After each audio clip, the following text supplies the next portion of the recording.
चलो विद्यार्थियों चैप्टर 5 में आगे વધીએ સ્વાધ્યાયના દાખલાનો નંબર છે 8મો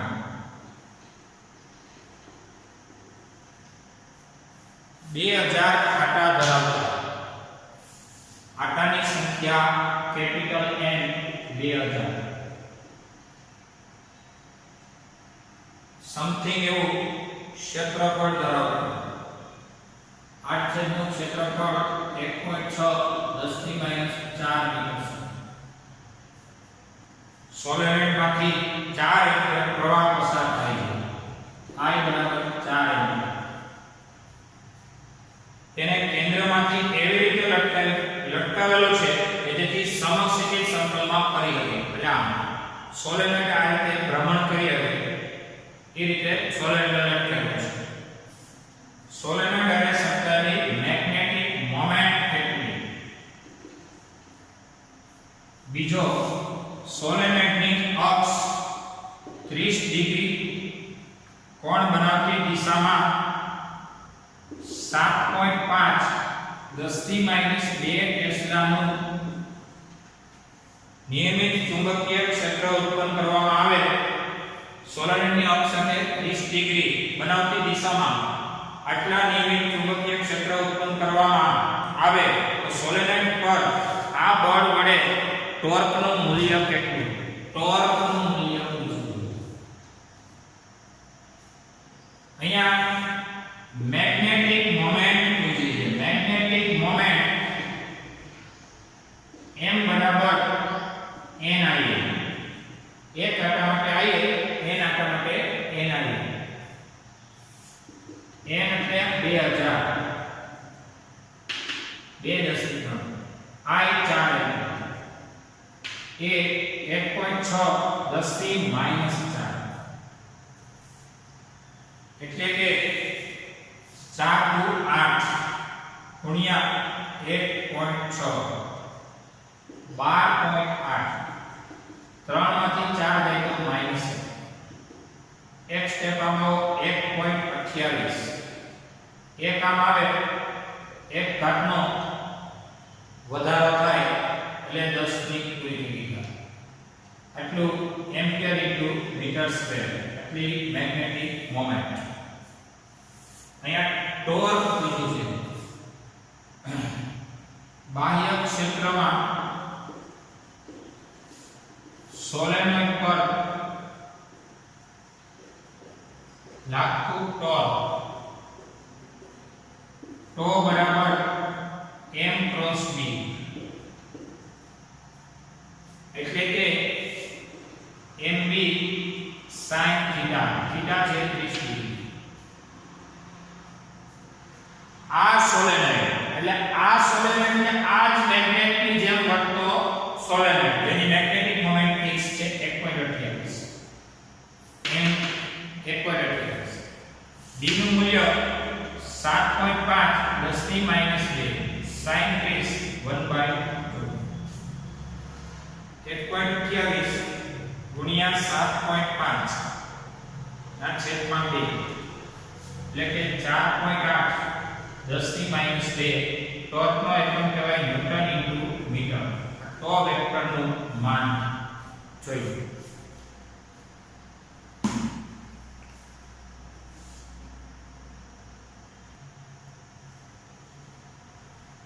અહીં m વેક્ટરની દિશા જમણા હાથના સ્ક્રૂના નિયમની મદદથી પ્રવાહની દિશામાં મળશે। આંગળીઓને પ્રવાહ દિશામાં રાખો અંગૂઠો આવે એ m વેક્ટરની દિશા છે। જ્યારે અહીંયા ટોર્ક લાગવાથી એ ચુંબકીય ક્ષેત્ર સાથે એ ગોઠવાશે। તમારો પ્રશ્નનો એન્ડ એવો છે 5.8 માં કે 30 ડિગ્રી ખૂણે બનાવતી દિશામાં સમથિંગ એવું ચુંબકીય ક્ષેત્ર ઉત્પન્ન કરવામાં આવે। સોલેનોઇડ ઉપર આ બળ અને ટોર્કના મૂલ્ય કેટલું, એટલે બળ અને ટોર્ક બંનેના મૂલ્ય કેટલા એમ કહે છે. તો બળનું મૂલ્ય 0,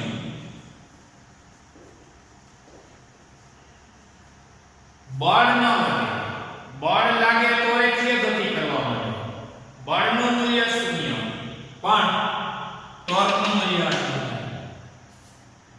બળનું મૂલ્ય અને ટોર્કનું મૂલ્ય પૂછ્યું છે. બળ અને ટોર્કના મૂલ્ય કેટલા?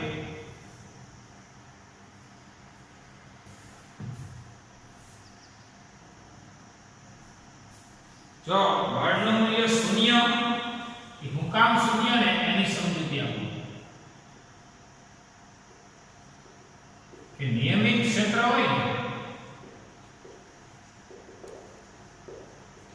આ નિયમિત તો છે જેનું b નું મૂલ્ય અચળ હોય નિયમિત ચુંબકીય ક્ષેત્ર કહેવાય અથવા અચળ ચુંબકીય ક્ષેત્ર. અચળ ચુંબકીય ક્ષેત્રમાં ચુંબકીય ડાયપોલ પર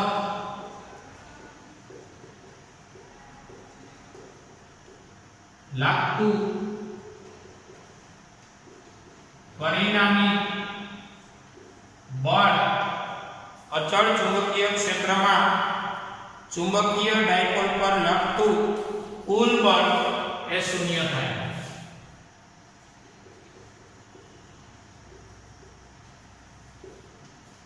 એક્શન ફોર્સ અને રિએક્શન ફોર્સ આ ચુંબકીય ડાયપોલ ચુંબકીય ક્ષેત્રમાં હોય એટલે એક્શન ફોર્સ અને રિએક્શન ફોર્સ એ 0 થાય. અને આ ટોર્ક છે ને, ટોર્ક લાગવાથી થશે શું, તો કે ડાયપોલ અક્ષને સમાંતર ગોઠવવાનો પ્રયત્ન કરશે. ટોર્ક લાગવાથી ડાયપોલ એટલે આપણી કોણ સોલેનોઇડ પોતે, એને કહેવાય મેગ્નેટિક ડાયપોલ. આ ટોર્ક લાગવાથી ડાયપોલ અક્ષને સમાંતર ગોઠવાશે અથવા ગોઠવવાનો પ્રયત્ન કરશે. આ આપણી તમારી મેગ્નેટિક મોમેન્ટની વાતો અને આ આપણી ટોર્કની વાતો જોઈ.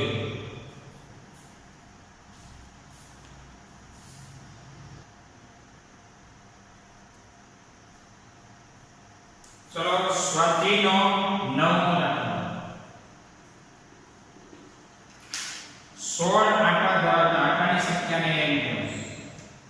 નંબર 10 સેન્ટીમીટર ત્રિજ્યા ધરાવતું r બરાબર 10 સેન્ટીમીટર વર્તુળાકાર ગોળું 0.75 એમ્પિયર પ્રવાહ ધરાવે છે. I બરાબર 0.75 એમ્પિયર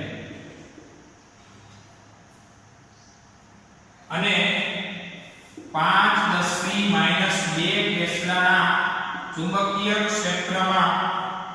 ચુંબકીય ક્ષેત્રને લંબ રૂપે રાખેલું છે. બાહ્ય ચુંબકીય ક્ષેત્રને લંબ રૂપે સ્થિર રાખેલું છે. એટલે આ ગૂંચળું છે ને એનો આ સમતલ અને આનો સમતલ એને લંબ છે. કોની એને ચુંબકીય ક્ષેત્ર હારે, ચુંબકીય ક્ષેત્ર હારે ગૂંચળાના સમતલ એ કેવું રાખેલું છે, લંબ રાખેલું છે. આ ચર્ચા આગળ તમને એવું કીધું છે ક્ષેત્રની દિશાને લંબ અને ગૂંચળાના સમતલમાં રહેલી અક્ષને અનુલક્ષીને ગૂંચળું ભ્રમણ કરી શકે. જ્યારે ગૂંચળાને થોડું ઘુમાવીને છોડી દો તો સ્થિર સંતુલનમાં સ્થિર સ્થિતિની આસપાસ 2 સેકન્ડ ઇન્વર્સ અથવા તો હર્ટ્ઝની આવૃત્તિથી આંદોલન કરે છે. ગૂંચળાની તેની ભ્રમણ અક્ષને અનુલક્ષીને ઝડપની ચાક માત્રા ગણો. ઝડપની ચાક માત્રાને કહેવાય કેપિટલ I.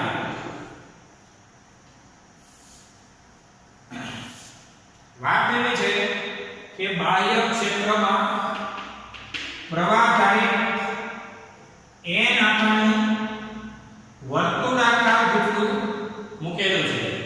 એ ક્ષેત્રમાંથી મધ્યમાન સ્થાનથી સહેજ મૂકી દો એટલે આવું થયું. બાહ્ય ક્ષેત્રમાં આવું ગૂંચળું છે જે ચુંબકીય ક્ષેત્ર સાથે ગૂંચળાનું સમતલ લંબ છે. રકમ જોજો. આ એનું મધ્યમાન સ્થાન છે. આ વખતે હવે ગુજરાને સેજ ફેરવી દો, આમ ફેરવી મૂકી દો.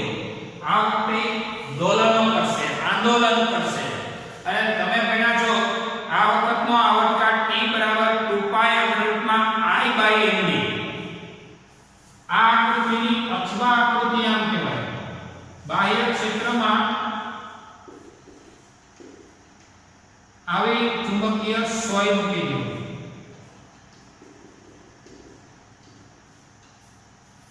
આ સોયને મધ્યમાન સ્થાનથી સેજ ટોર્ક આપો. યાદ કરો આપણે ભણવામાં આવ્યું હતું થીટા બહુ નાનો હોય તો sin થીટા ની એરિક પર થીટા લઈ શકાય. અને બાહ્ય ટોર્ક આપો ટો બરાબર કહેવાય I આલ્ફા, F બરાબર ma પરથી. અને એનો વિરોધક ટોર્ક લાગે એ ક્ષેત્રને લીધે એને કહેવાય mb sin થીટા. ઓલો એક્શન ઓલો રિએક્શન સંતુલનની શરત અને એના દ્વારા ફ્રીક્વન્સી સેટ કરી યાદ હોય તો આવર્તકાળ સેટ કર્યો તો અને આવર્તકાળનો વ્યસ્તતા એટલે આવૃત્તિ કહેવાય. એટલે હવે બાહ્ય ક્ષેત્રમાં રાખેલા સોલેનોઇડને બાહ્ય ક્ષેત્રમાં રાખેલા સોલેનોઇડને વર્તુળાકાર ગૂંચળું કીધું છે. સોરી, લંબ રૂપે વર્તુળાકાર ગૂંચળું, કઈ વાંધો નહીં.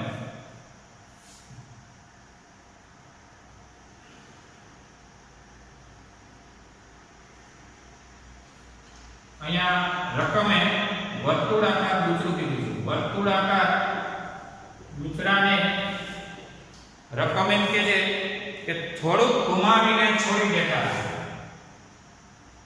કાઉન્સ કહેવાય ચુંબકને થોડુંક ઘુમાવી એટલે કે ફેરવી. આમ હોય તો સહીમાં ફેરવી છોડી દેતા. ઘુમાવીને છોડી દેતા આ ગૂંચળું આંદોલન કરે છે. તેનો આવર્તકાળ t બરાબર 2π √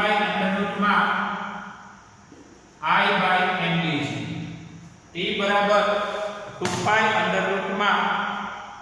I/md છે. આ આપણે ભણી ગયા છીએ, સાબિતી આપી દીધી છે. આપણે આવૃત્તિ જોતી છે. આવૃત્તિ આપેલી છે એટલે એને સૂત્રનો કર્તા ન બનાવવાનો, I ને સૂત્રનો કર્તા બનાવવાનો છે. આ I પ્રવાહ છે અને આ I જડત્વની ચાક માત્રા છે. એટલે હું એને અલગ શબ્દમાં I ડેશ કહું. એટલે I ડેશ તો 1/p જેને F કહેવાય. એટલે આનો વ્યસ્ત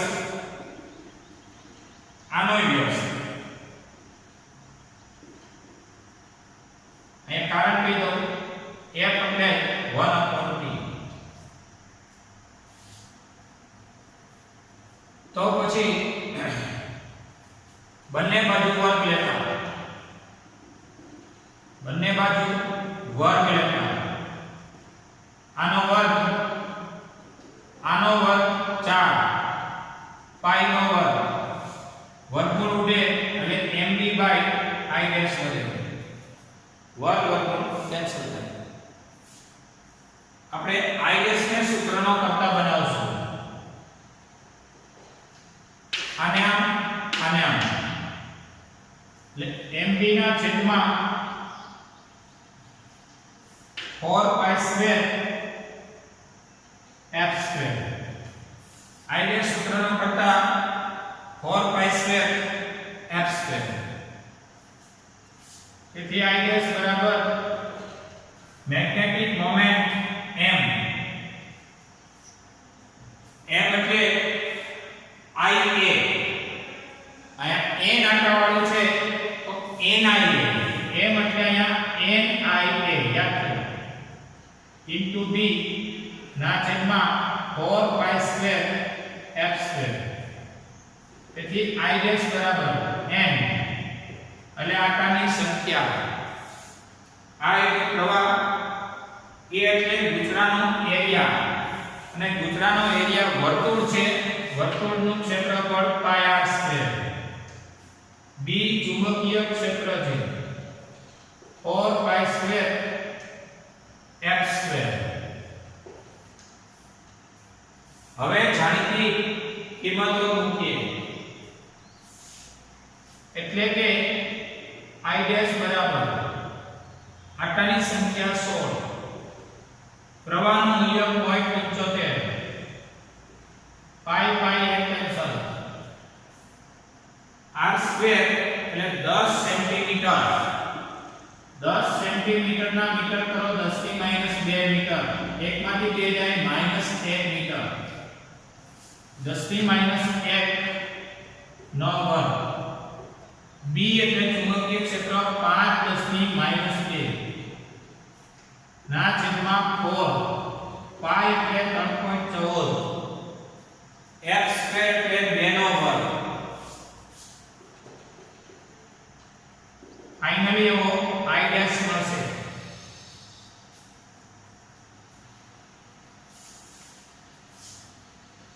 16 ગુણ્યા 0.75 ગુણ્યા 5 માં 4 ના છેદમાં 3.14 ના છેદમાં 2 નો વર્ગ 4 1.194 હવે ઘાત આ 2 ઓલી 2 ને 2 4 ઘાત અને આ તમારો જવાબ થઈ ગયો એકમ કહેવાય કિલોગ્રામ * મીટર સ્ક્વેર જડત્વની ચાપ માત્રા મળી છે મિત્રો જડત્વની ચાપ માત્રા i બરાબર mr સ્ક્વેર તમારા ચાપ ગતિમાં આવી ગયો છે m એટલે દળ કિલોગ્રામ અને r સ્ક્વેર એટલે અંતરનો વર્ગ એટલે મીટરનો વર્ગ આ દાખલો બહુ જ કામનો છે કાળજી રાખજો આવર્તકાળનું સૂત્ર આવડતું હોય તો આવૃત્તિનું તો આવડવાનું છે જોઈએ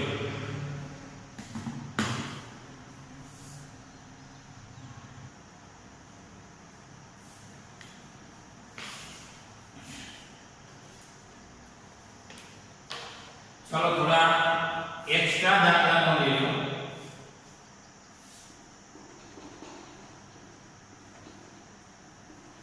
એમાં સમાન મેગ્નેટિક મોમેન્ટ m ધરાવતો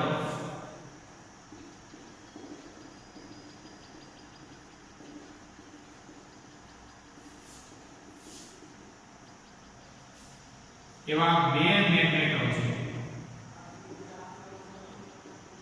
આકૃતિમાં દર્શાવેલા છે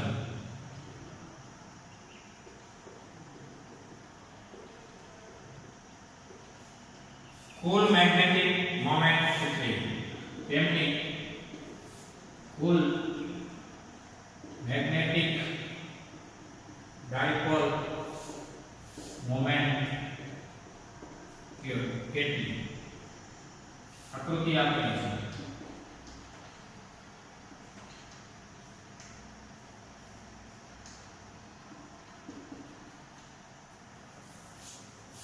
चलो जो समान मैग्नेटिक मोमेंट m धरावता બે મેગ્નેટ આકૃતિમાં આ રીતે દર્શાવેલા છે કાટખૂણે વાળેલા છે કુલ મેગ્નેટિક ડાયપોલ મોમેન્ટ કેટલી પહેલો મુદ્દો એ કે મેગ્નેટની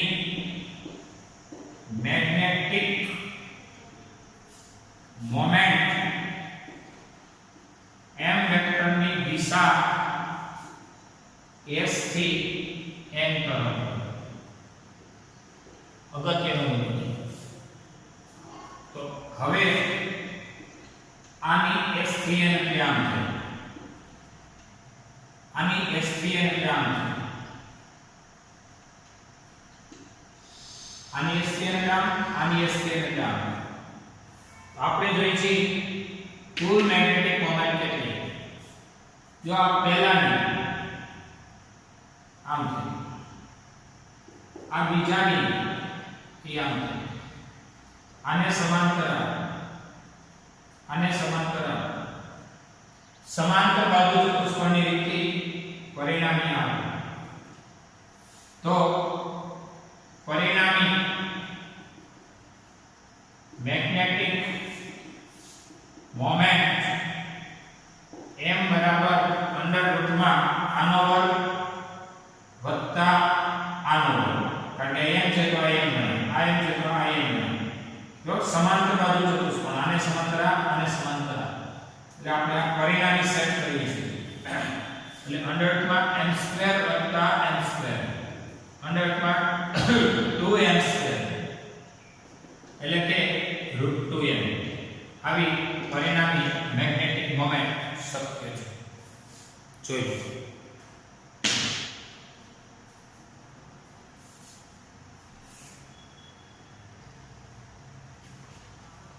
ચલો નેક્સ્ટ, તમને આપેલી છે એક રકમ, નોંધી લેજો રકમને. આ રકમને નોંધવાથી આના જેવા ઘણા પ્રશ્નોનું સોલ્યુશન મળશે. m જેટલી ચુંબકીય ડાયપોલ મોમેન્ટ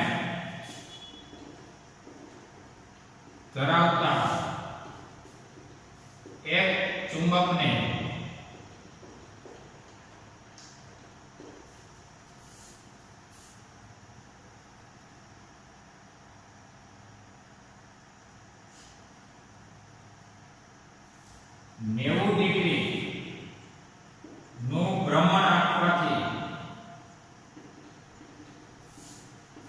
કાર્ય તેને એટલે ચુંબકને 60 ડિગ્રીનું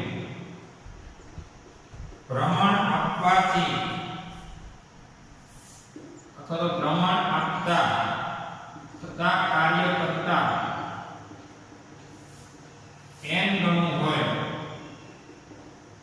તો n નું મૂલ્ય શોધો. 90 ડિગ્રીનું ભ્રમણ આપતા થતું કાર્ય એ 60 ડિગ્રીના ભ્રમણ આપતા થતા કાર્ય કરતા n ગણું હોય તો મેગ્નેટિક મોમેન્ટ ધરાવતી ચુંબકીય સોય અથવા ચુંબકીય ડાયપોલને 90 ડિગ્રીનું ભ્રમણમાં કાર્ય એટલે કાર્ય 90 ડિગ્રી વાળું 60 ડિગ્રીનું ભ્રમણ આપતા થતા કાર્ય કરતા n ગણું, આવડું n ગણું છે એટલે 60 વખતનું કાર્ય કરતા n ગણું આ છે, આને આપણે n વડે લખીશું. અને કાર્ય એટલે -mb cos થીટા, થીટા એટલે 90 ડિગ્રી. અહીં સફિક્સમાં 90 બતાવું છું, એટલે કાર્ય 90 ડિગ્રી વખતેનું ભ્રમણનું કાર્ય, 60 ડિગ્રીના ભ્રમણનું કાર્ય n. હવે કાર્ય એટલે સ્થિતિ ઊર્જાનો ફેરફાર -mb cos થીટા, થીટા છે 60 ડિગ્રી, એટલે કે cos 01 cos 90 cos 01 એટલે 90 ડિગ્રીમાં કાર્ય એટલે ક્યાંથી ક્યાં સુધી જવાનું છે તો અહીંયા cos 90 એ 0 થશે, પણ કાર્ય એટલે સ્થિતિ ઊર્જાનો ફેરફાર, કાર્ય એટલે સ્થિતિ ઊર્જાનો ફેરફાર. અને એમ મેગ્નેટિક મોમેન્ટ ધરાવતી મેગ્નેટને 90 નું ભ્રમણ આપવું હોય એટલે 90 નું ભ્રમણ આપવું એટલે ક્યાંથી શરૂઆત કરવાની, સ્થિર સંતુલનમાંથી ઉપાડી 90 એ નાખવાની. એટલે કાર્ય એટલે સ્થિતિ ઊર્જાનો ફેરફાર, સ્થિતિ ઊર્જા એટલે u2 u1, અહીંયા u2 u1. એટલે અહીંયા એમ કહેવાય સ્થિરમાંથી, એટલે શરૂઆતમાં કહેવાય mb cos 0, 0 માંથી ઉપાડી અને 90 માં નાખી છે. 90 ને કહેવાય -mb, જોડો જરા, -mb cos 90. શરૂઆતમાં 0 છે, આ માઈનસ તો બાદબાકીના તફાવતમાં માઈનસ છે, આ માઈનસ સૂત્રના આ માઈનસ 0 માંથી ઉપાડીને 90 એ નાખી છે, આમાં 0 માંથી ઉપાડીને 60 એ નાખી છે. n શરૂઆતમાં 0 પછી 60 એટલે કે -mb cos 60, આ માઈનસ બીજા વળી પાછો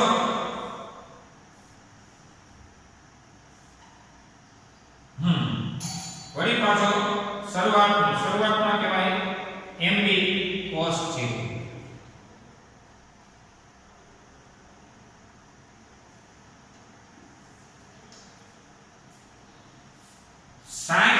નું કાર્ય એનું નથી. 90 ડિગ્રીમાં થતું કાર્ય એ 60 ડિગ્રીના ભ્રમણ આપવાથી થતા કાર્ય કરતા એંગલનું છે. એટલે આ એંગલનું છે એટલે એન વડે સામેની પાર્ટીને ગુણો. એટલે 0 માંથી 60 જવા દો. 0 માંથી 60. આ 0 માંથી 90 જવા દો.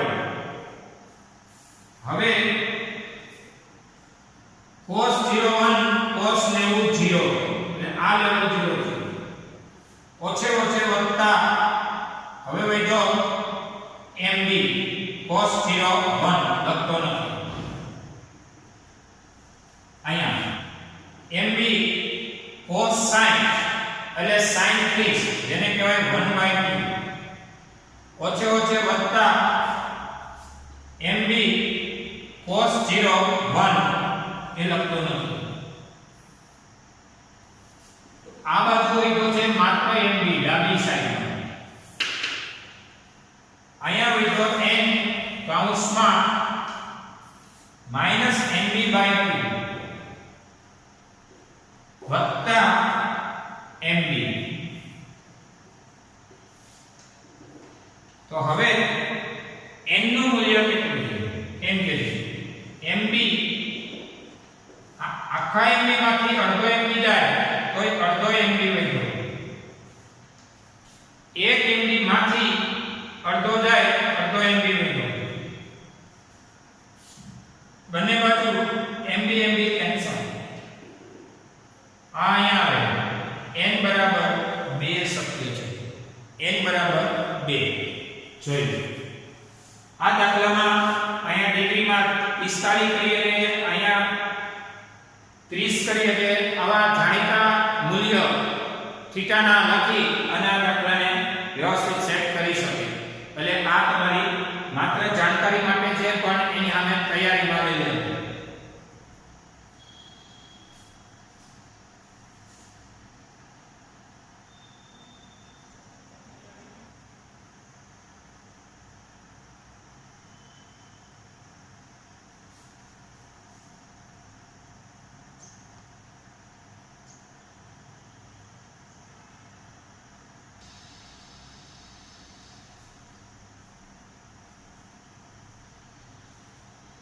ચાલો જો એક એક્સ્ટ્રા દાખલો.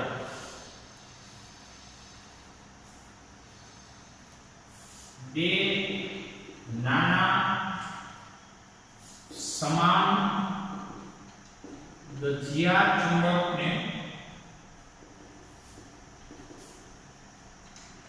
બે નાના દજિયા ચુંબકોની magnetic dipole moment 1 ampere × metre square છે. તેમને એક સમતલમાં એ રીતે મૂકવામાં આવે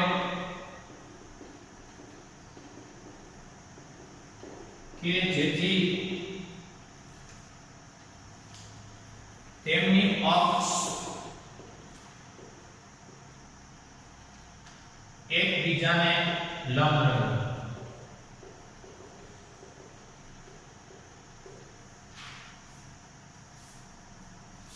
એક ચુંબકની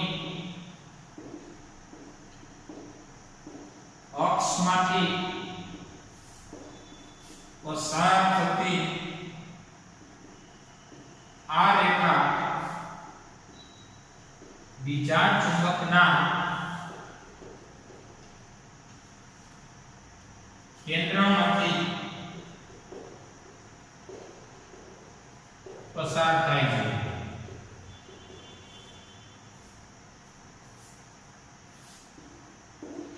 જો બંને ચુંબકો ના કેન્દ્ર વચ્ચેનું અંતર 2 મીટર હોય તો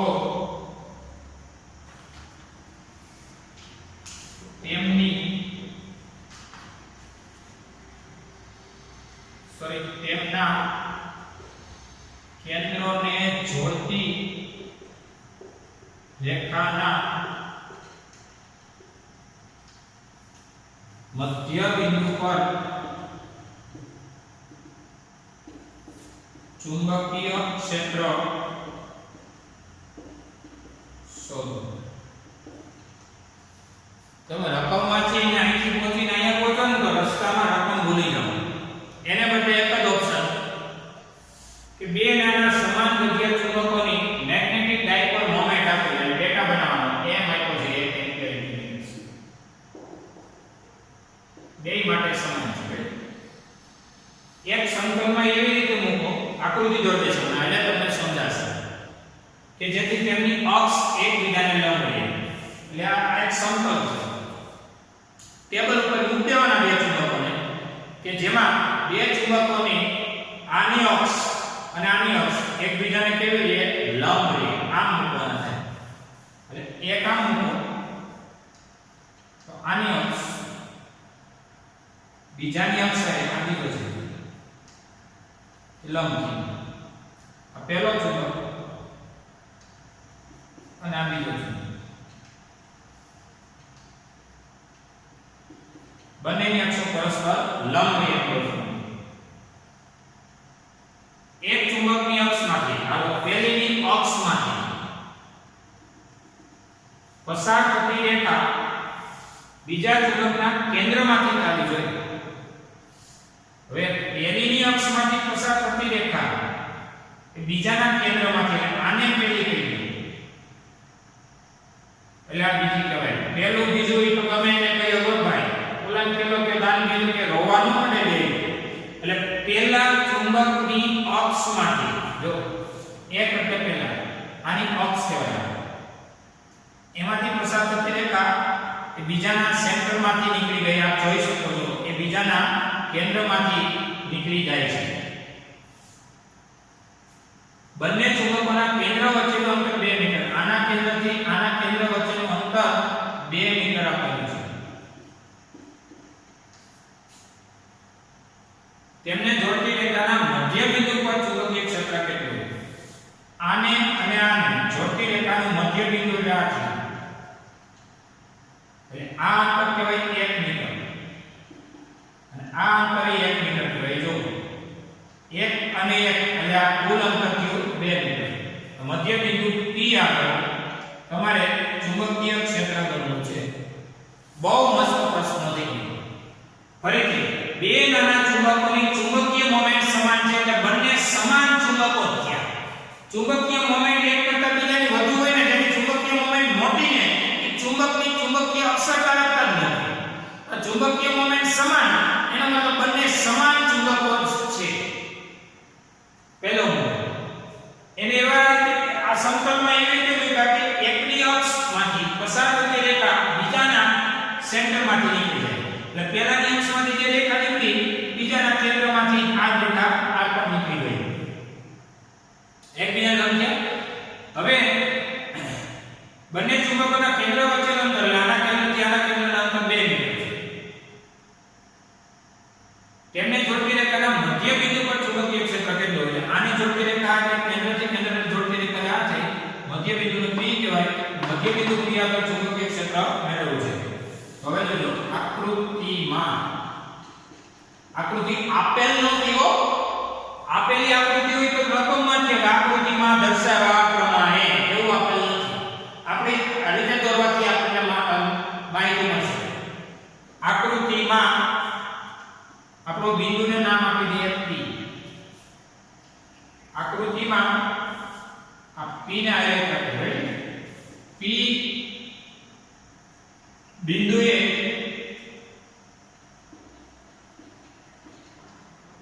પરિણામી ચુંબકીય ક્ષેત્ર મેળવવું છે. આ આપણો પ્રશ્ન છે. તો P બિંદુએ એટલે બેને જોડતી રેખાના મધ્ય બિંદુ એટલે અહીંથી આમ અને અહીંથી આમ એટલે P આપણે આને જ કહીએ આમ. એટલે આનો બરોબર મધ્ય તો આ જ કહેવાય ને. આને આ ટપકાને અને આ ટપકાને જોડતું મધ્ય ટપકું થયું એટલે P આ સાઈડની ચાલે. ચુંબકીય ક્ષેત્ર મળ્યું છે. હવે તમે ગમે એકની n ને એકની s તો કહેવાના છો. દાખલા તરીકે આને n કહો. n માંથી નીકળેલું આ ક્ષેત્ર છે, જોજો અહીંયા અંદર છે. જ્યારે આને n કહો, n માંથી નીકળેલું આ ક્ષેત્ર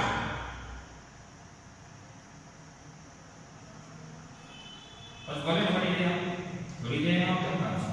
આને આમ u પછી ભલે ને અહીંથી આમ u પછી ભલે મળી જાય. તો એ બિંદુએ બેનું પરિણામી ક્ષેત્ર ન થાય તો જોઈ લો p બિંદુએ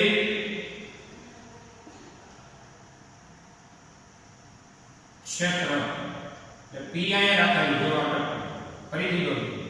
પહેલાને લીધે આમ, બીજાને લીધે આમ,